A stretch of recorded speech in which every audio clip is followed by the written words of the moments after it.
নমস্কাৰ, মোৰ নাম চম্পা বড়ো। মই দেওশাল জাগিত আত্মসহায়ক গোটৰ সদস্য হওঁ আৰু লগতে মই ভিঅ'ৰ প্ৰেচিডেণ্ট।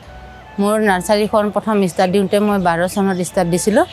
এতিয়া মই NRM ফালৰ পৰা মই যেতিয়া CF পাইছোঁ, RF পাইছোঁ, এই তেনেকুৱাই মই অলপ ডেভেলপ হৈ গৈছোঁ আৰু মই এতিয়া অলপমান আগুৱাই যাবলৈ সহায় পাইছোঁ।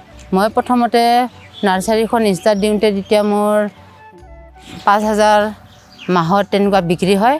এতিয়া চৰকাৰৰ ফালৰ পৰা মই সহায় পোৱাৰ বাবে মই ধৰি লওক এতিয়া 25,000 তেনেকুৱা বিক্ৰী কৰিবলৈ মই সক্ষম হৈছোঁ আৰু মই অলপ উন্নত হৈছোঁ বুলি মই নিজে ভাবিছোঁ। তেনেকুৱাই মই আগুৱাই গৈ আছোঁ। মোৰ পৰিয়ালটো মই চলাই গৈ আছোঁ। মোৰ ল'ৰা দুটাক মই পঢ়া শুনা কৰাইছোঁ আৰু মই ঘৰ দুৱাৰো বনাব পাৰিছোঁ। তেনেকুৱাই মই উন্নত হৈ গৈ আছোঁ। সেয়েহে মই বহুত আশা কৰিছোঁ স্বনিৰ্ভৰশীল নাৰীৰ মই কিবা 1.5 লাখ টকা পাইছোঁ। তেতিয়াও মই আৰু আগুৱাই গৈছোঁ আৰু মই বেংকৰ পৰাও লোন পাইছোঁ। লোন পায়ো মই অলপ আগবাঢ়ি গৈছোঁ। তেনেকুৱাই মই মাহত এতিয়া ধৰি লওক 25,000 তেনেকুৱা বিক্ৰী কৰিবৰ কাৰণে মই সক্ষম হৈছোঁ। সেয়েহে মই আমাৰ অসম চৰকাৰক আমাৰ মহিলাবিলাকক আগুৱাই যাবৰ কাৰণে তেনেকুৱা উৎসাহ দিয়াৰ কাৰণে আৰু সহায় কৰাৰ কাৰণে মই বহুত ধন্যবাদ দিছোঁ।